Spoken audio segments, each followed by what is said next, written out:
Hello everybody, welcome to our YouTube channel Maths Cradle. So in this video, we will discuss all the short answer type questions of exercise of chapter 1st class 12th. Okay, so let's get started. So in the first question, it is given that A is a set having three elements A, B, C and the relation R be defined on A as follows. This is my relation. Okay, then we have to write the minimum number of ordered pairs that to be added in R to make the R reflexive and transitive.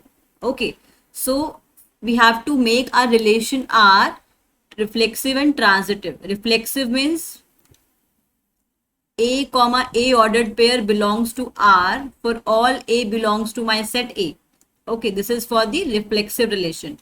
And for the transitive relation, if A comma B and B comma C, these two ordered pair belongs to R. If A comma C also belongs to R, then we can say that my relation R is a transitive relation. Okay, so now for the reflexive relation, one thing is confirmed that A comma A, B comma B and C comma C must be there in the relation. Okay, but A comma A is here, but there is no B comma B and C comma C. So that means B comma B and C comma C, these two elements should be added in the relation R. Okay, so after adding these two elements, now we have two elements this and one A comma A and one B comma C and one A comma B is there. Okay, so now we have to check, is this relation reflexive and transitive both? So reflexive is there because these three ordered pairs are there. Now we have to check, is it transitive or not? Okay, so let's consider an ordered pair A comma B, this and another pair A comma C belongs to R. Okay, my this relation R. So now is A comma C is also belongs to R. There is no A comma C element. So that means we have to add one more element A comma C in this relation, right? So now we have to check, after adding this element, is this relation reflexive and transitive? Now this is reflexive because these three elements are there. Is it transitive? For these two ordered pairs, it is transitive. Let us suppose take another ordered pair. Let us suppose I am taking A comma A and A comma B belongs to R. Then we have A comma C is A comma B. So that means it is now transitive for every ordered pair, right? So that means I can say that how much element we have to add it. So that means we added one, this element and A comma C. That means minimum we have to add three ordered pair, right? We have to add three ordered pair to make it transitive and reflexive. Okay, so now in the next question, let D be the domain of the real valued function defined by fx is equals to square root of 25 minus x square. Okay, so we have to find the domain of this function. Domain means permissible values of x that can be substituted in the function to get the image of the function. Okay, so what are the possible values of function? What is the possible value of x? So one thing is confirmed that any value which is inside the square root, that must be positive or equals to 0 to get the real valued solution. Okay, so therefore I can say that 25 minus x square should be greater than equals to 0, right? Because if 25 minus x square is negative, then that means it gives the complex solution, that means the imaginary solution, and we don't want that. Okay, so this implies x square is less than 25. That means x square minus 25 is less than 0. That means x minus 5 and x plus 5, that should be less than 0. So here we have two critical points, minus 5 and 5. Okay, if I substitute value which is greater than 5, suppose I am taking 6 here. For 6, this is my two ordered pair for two elements, factors here, x plus 5 and x minus 5. For any value which is greater than 5, for value which is greater than 5, the first function will always be positive and this function will also be positive. So that means the entire function will be positive. So that means here it would be positive sign. for value which lies between -5 and 5, this function is negative. This function would be positive, so overall function will be negative. And for values which is less than -5, this is also negative, this is also negative. That means my entire function will be positive. So that means we want those values of x for which function is this is equals to 0. So that means I can include -5 and 5 here. So now we want those values of x for which function is less than equals to 0. Less than means negative interval. So this interval. So therefore I can say that x belongs to -5 to 5. And this is the domain of the function. So domain, that is d is equals to -5 to 5. This is the required domain of the function fx. Okay. Now in the next question, it is given that f and g are two functions which is defined as fx is equals to 2x plus 1 and gx is equals to, it is x square minus 2. We have to find g of f function. We have to find the composite function g of fx. So g of fx can be written as g of fx function. Now what is an fx function? It is 2x plus 1. So now replace fx by 2x plus 1. Now we want to find g of 2x plus 1. See, gx is x square minus 2. So that means if I want to calculate g of 2x plus 1, we have to replace x with 2x plus 1. Okay, so this will be 2x plus 1 whole square minus 2. So now open this bracket, a plus b square. So this will be a square plus b square plus 2ab minus 2 divided, so this is equals to 4x square plus 4x minus 1. So this is my g of f function. That is the required composite function. Okay. So in the next question, we have to find the inverse of the function if function is defined like this. So what is the inverse of the function? Suppose we have a function from a to b, right? This is my f function. So here y is defined in terms of x, right? For the inverse function, that means we are able to find a function which can be defined from b to a. This is my inverse function. So that means we are able to express my variable x in terms of y variable, right? So that means we have to express x in terms of y. So y is equals to 2x minus 3. So I can write that y plus 3 is equals to 2x. This implies x is equals to y plus 3 divided by 2. So here I'm able to express x in terms of y. So can I define my f inverse function? So f inverse x will be x plus 3 divided by 2. So this is my required inverse function. Okay. So now in the next question, it is given that my set A is this and my function is defined like this. So we have to find the inverse of the function. Inverse means this is my function f defined from a to b, right? Inverse function means we are able to express the function from b to a. That is my inverse function. So now in function f, the ordered pairs are a comma b, then b comma d, then c comma a, then d comma c. So that means basically we have four elements here, a, b, c, d, and here it is b, d, a, c. So a is associated with b, d is associated with b is associated with d, c with a, and d with c. So now we want inverse. That means if I want to draw it from b to a, so that means b will be associated with a, because now we want inverse function. That means from b to a. So my ordered pairs will be reversed. Okay. So instead of a comma b, I need to write b comma a. Instead of b comma d, I'll write d comma b, and this will be a comma c, and the last ordered pair will be c comma d. Okay, so this is my inverse function, right? So now in the next question, we have to find f of fx if fx is given that x square minus 3x plus 2. So we have to write f of fx. Okay, So now for what is fx? So first we have to replace fx by x square minus 3x plus 2. Okay, next we have to write, now fx is this. Okay, now we want to write f of this function. Now we have to replace my x with x square minus 3x plus 2.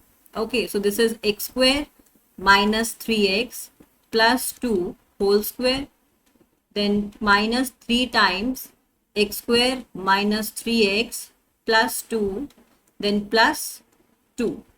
Okay, so here I will apply for the a plus b whole square, and this will be a square plus b square plus 2 into a into b, and this will be minus 3x square plus 3 3s are 9x minus 6 plus 2.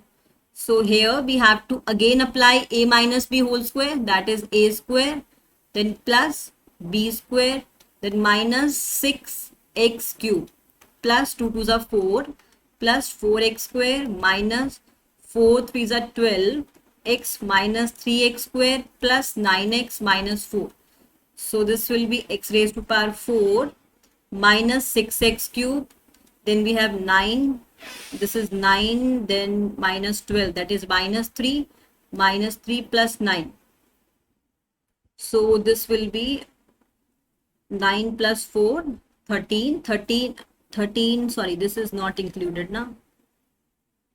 We have to include this one, then this one, then this one. So 9 minus 3 is 6 and 6 plus 4 is 10x square.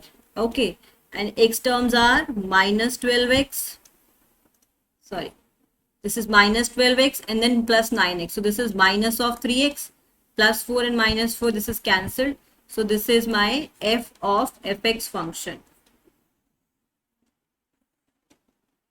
Okay, so now in the next question it is given that g function is this, and if g is described as gx is equals to alpha x plus b, gx is defined as alpha x plus beta. Okay, so we have to find the value of what value should be assigned to alpha and beta.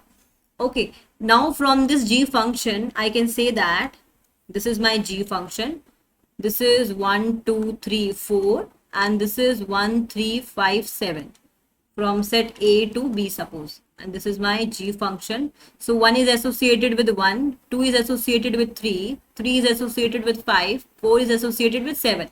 That means I can say that g of 1 is equals to 1 because 1 is associated with 1, and I can say that g of 2 is equals to 3. So g of 1 means we have to replace x by 1 here. So this is alpha plus beta is equals to 1, and this will be 2 alpha plus beta is equals to 3. So now this is my first equation, this is my second equation. Now solving first and second equation, alpha plus beta is equals to 1 and 2 alpha plus beta is equals to 3. Now subtract both the equations. This is minus alpha is equals to minus 2. So that means the value of alpha will be 2. And since alpha plus beta is equals to 1 and alpha is 2, so that means I can say that my beta will be minus of 1. This is I want to find, right? Because we want to find the value of alpha and beta, and these are the values. Okay. So now in the 8th question, it is saying that are the following set of ordered pairs function? If so, if it is function, examine whether the mapping is injective or surjective.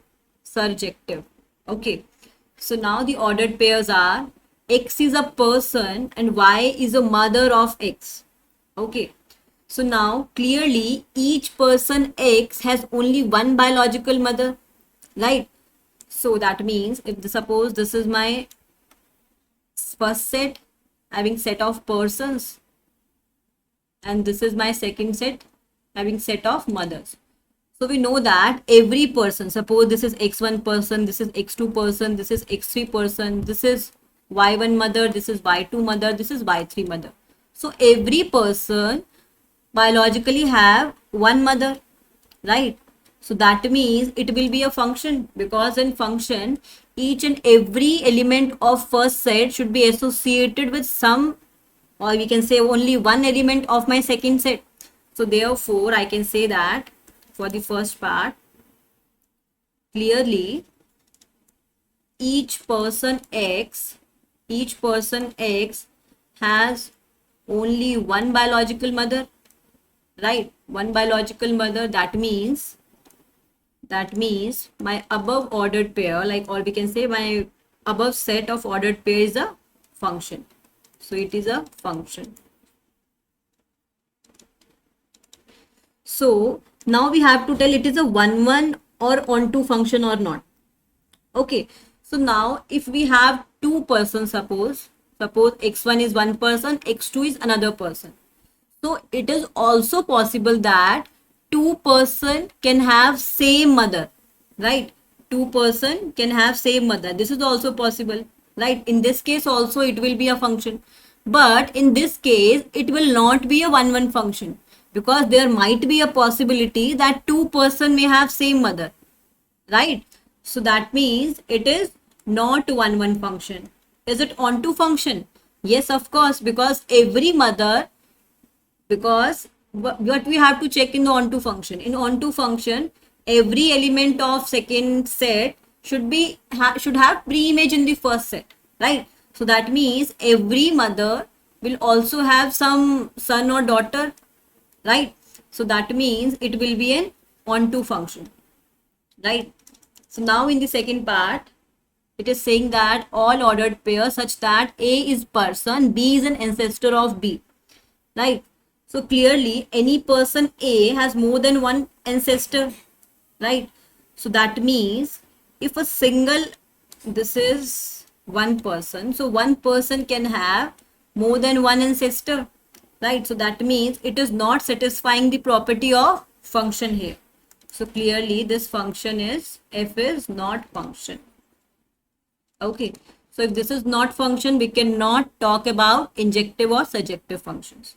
Okay, now in the next question, if the mappings f and g are given like this, so we have to write f of g function. And what is fx function? This is 1, 2, 3, 5, 4, 1. G function is, this is 2, 3, and the next ordered pair is 5, 1, then 1, 3. Okay, so now we want to find f of g. So for f of g function, the domain element will be the domain of the g function, and the domain elements of g functions are 2, 5 and 1. So that means we have to find f of g2, then we will find f of g5, then we will find f of g1. So f of g2, that means f of g2. Now what is the value of g2? G2 means what is the image for the element 2 in the g function. Image of 2 is 3. So this is f of 3. And what is the value of f of 3? F of 3 means image of the 3 in the function f. So f of 3 is 5. Now this is f of g of 5. Now g of 5 is, image of 5 is 1. So this is f of 1 is 2. And finally f of g of 1, this is f of g of 1 is 3. And what is f of 3? F of 3 is 5. So therefore I can say that my f of g function is element 2, image is 5, image of element 5 is 2, then the next element having 1 element image is 5.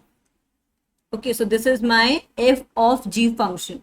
Okay, now in this question, let's see with a set of complex numbers, we have to prove that mapping defined from complex numbers to R.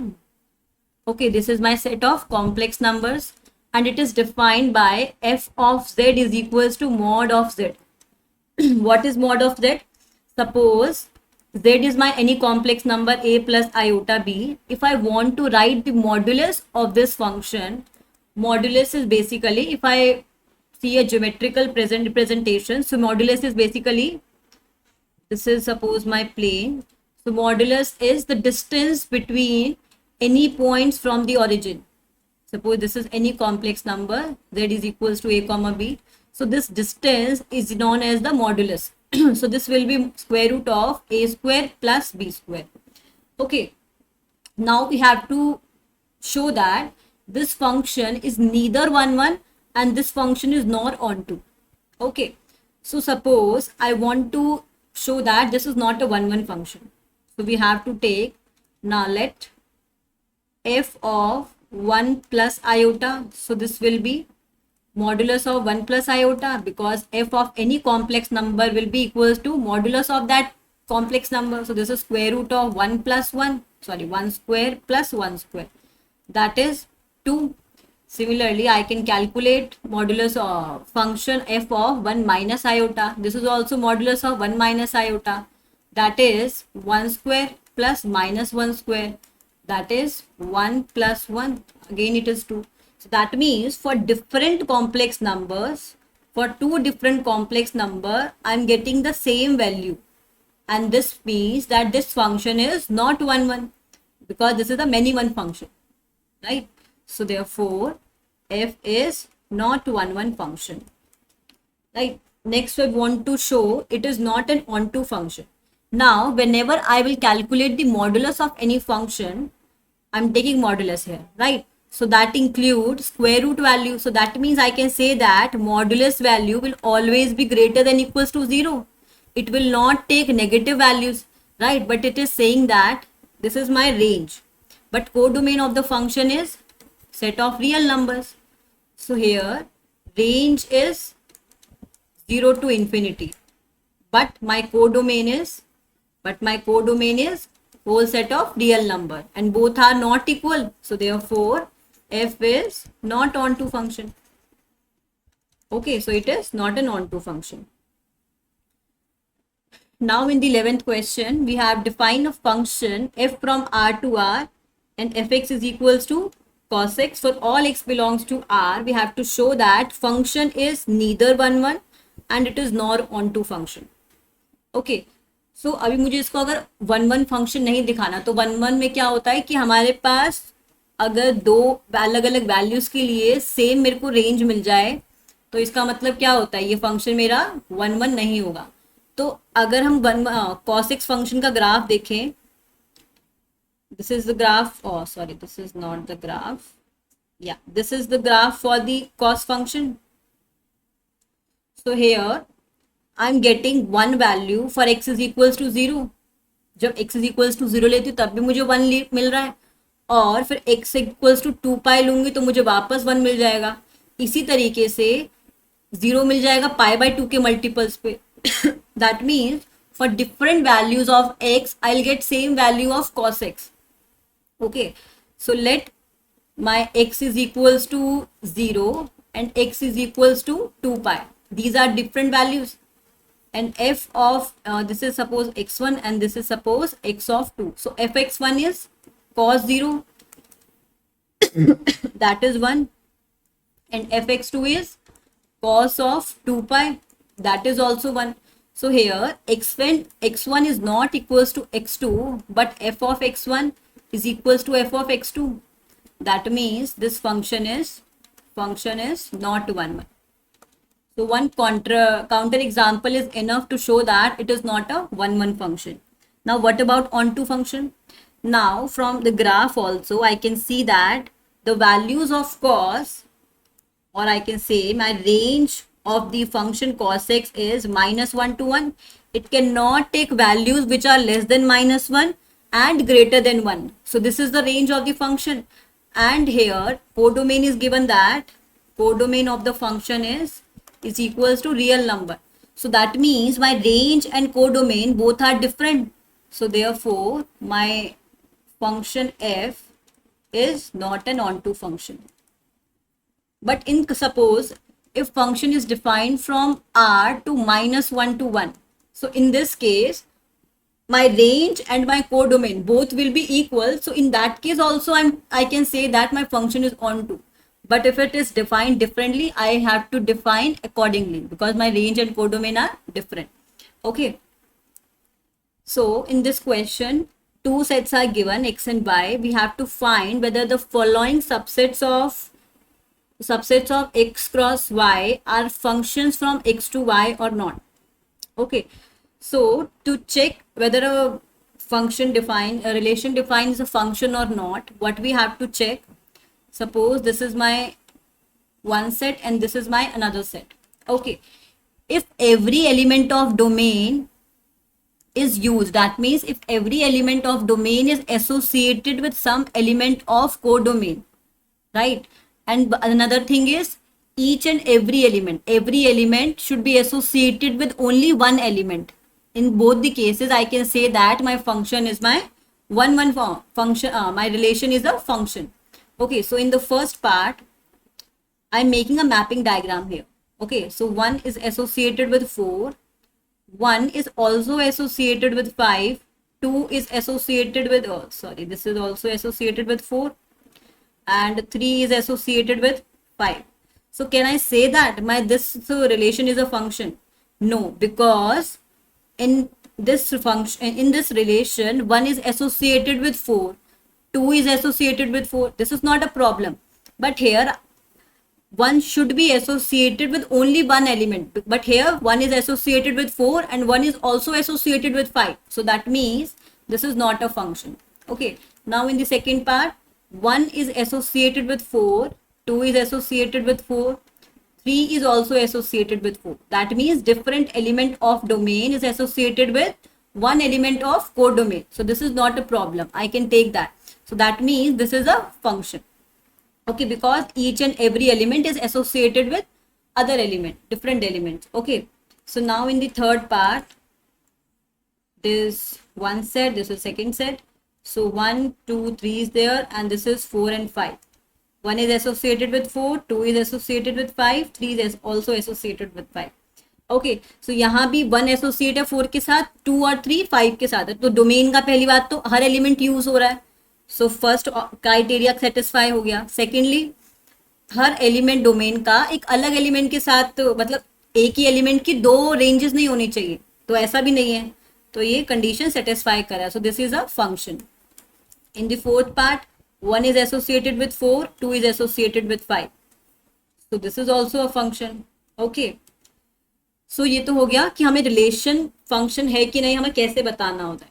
ठीक है. So in the 13th question, if function f is defined from a to b and g is defined from b to a, satisfies that g of f is equals to identity function. We have to show that function is 1 1 and g is on 2. F is 1 1 and g is on 2. So first of all, see, f is defined from f to g. Oh, sorry, f is defined from a to b. Okay, so this is from a to b. This is f from a to b. और g define किया गया है b से a तक. तो एक चीज तो हमें यही पता चल गई कि अगर उल्टा सेट, मतलब सेट्स को इंटरचेंज कर दिया गया, तो इसका मतलब हमारे पास ये जो g फंक्शन है ना, this is the inverse of the f function. Okay, so that means, and one thing also, and g of f is identity. So that means g is equals to f inverse. अब देखो, अगर मेरे पास f का inverse function exist कर रहा है, इसका मतलब किसी भी सेट का, सॉरी, किसी भी फंक्शन का अगर इनवर्स फंक्शन एग्जिस्ट कर रहा है, if inverse of function exist, inverse of function exist, this implies that function is 1 1 and on 2. सो अगर किसी भी फंक्शन का इनवर्स एग्जिस्ट कर रहा है तो फंक्शन 1 1 ऑन 2 तो होगा ही होगा. ठीक है. अब अगर f 1 1 ऑन 2 है और f इनवर्स डिफाइन है, तो f इनवर्स भी तो 1 1 ऑन 2 होगा. So this implies g, that is f of inverse is also 1 1 and on 2. सो दोनों ही फंक्शन 1 1 भी होंगे और दोनों फंक्शन ऑन 2 भी होंगे. ओके, सो ये हमें बताना था कि f भी 1 1 होगा और g भी ऑन 2 होगा. तो हम इस कंडीशन से बता सकते हैं कि यहाँ पे हमको ये भी दिया हुआ है और हमें ये कंडीशन भी दी हुई है, तो इससे हमें पता चलेगा कि दोनों फंक्शन क्या है, 1 1 और ऑन 2 है. ओके, सो नाउ इस फंक्शन में हमको range of the function define करना है. What is the range of the function? So basically suppose we have two sets a and b. Okay, so अगर ये मेरे पास कोई फंक्शन डिफाइन है ना, ये जो डोमेन के एलिमेंट्स जिस जिस एलिमेंट के साथ एसोसिएटेड होते हैं ना, वो एलिमेंट्स होते हैं हमारे रेंज के एलिमेंट्स. ओके, सपोज यहाँ पे मेरे पास 6 एलिमेंट्स है, लेकिन जो मेरे पास डोमेन से जो एलिमेंट आ रहे हैं वहां जो इमेज मिल रही है वो सिर्फ 5 की ही मिल रही है. तो these 5 elements are the elements of my range. Okay, and the entire set is my codomain. Okay, so this is the basic difference between codomain and range. Okay, and here function is defined as 1 divided by 2 minus cos x. Okay, so I can write that, and we know that the range for the cos x function is -1 to 1. Okay अब मुझे क्या करना है, minus of cos x define करना है, because मुझे इस पूरे की वैल्यू चाहिए कि ये पूरी वैल्यू किन दोनों वैल्यूज के बीच में आएगी. ठीक है, तो क्या मैं यहाँ से बोल सकती हूँ कि जो माइनस ऑफ कॉस एक्स है वो भी क्या -1 और 1 के बीच में ही लाइक करेगी. ठीक है, अब मुझे क्या चाहिए, 2 माइनस कॉस एक्स की वैल्यू. सो अब मैं क्या करूंगी, सब साइड में 2 को ऐड कर दूंगी. सो ये 2 - 1 हो जाएगा. This is 2 minus cos x and this will be 2 plus 1. So this is 1 is less than equals to 2 minus cos x, and this is less than equals to 3. Now I want to write 1 by 2 minus cos x. So now I want to take 1 by 2 minus cos x. तो मुझे अब क्या करना पड़ेगा, सब कुछ reverse करना पड़ेगा. So जब मैं फ्रैक्शंस को रिवर्स करती हूँ ना तो मेरे पास इनइक्वालिटी भी रिवर्स हो जाएंगी. तो अगर मैं इसको लिखती हूँ 1 by 2 minus cos x, so this will be greater than equals to 1 by 3 and this will be less than equals to 1. So क्या मैं बोल सकती हूँ कि जो 1 by 2 minus cos x है उसकी वैल्यू 1 by 3 और 1 के बीच में लाई करेगी.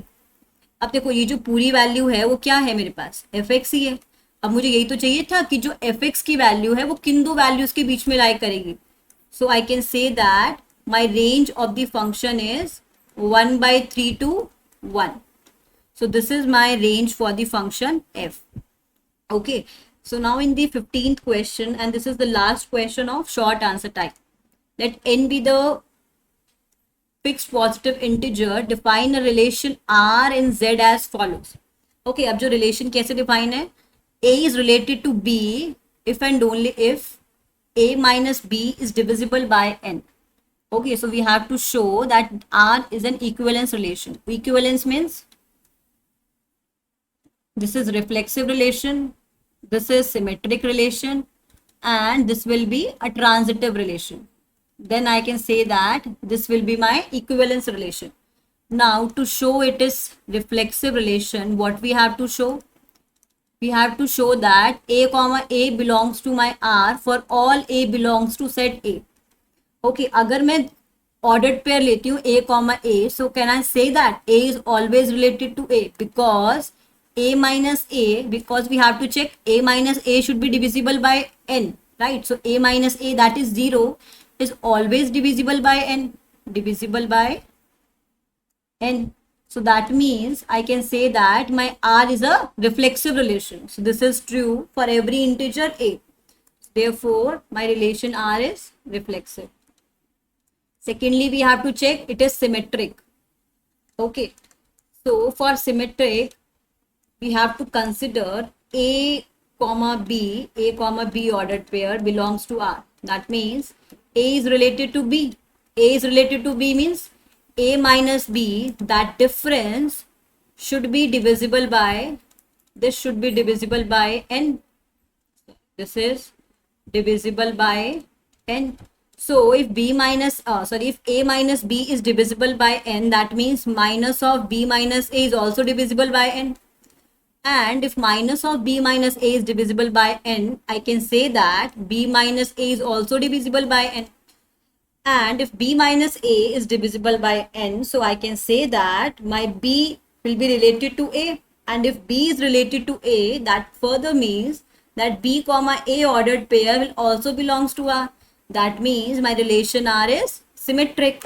Okay, so now we are only left with the transitive case. So we will show that now it is transitive relation.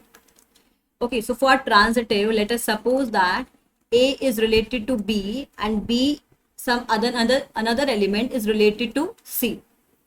Okay, so in this case a minus b is divisible by n, and b minus c is divisible by n, right? Because these two elements are belongs to my relation R. Okay, So can I further say that a minus b plus b minus c is also divisible by n?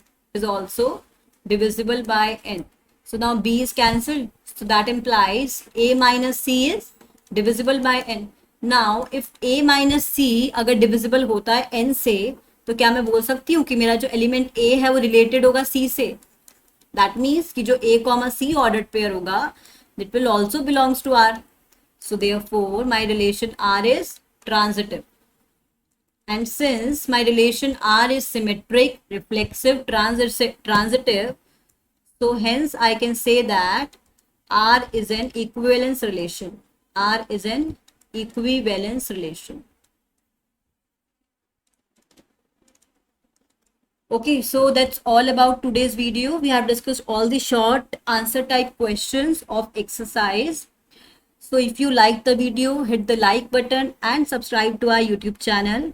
See ya, bye bye.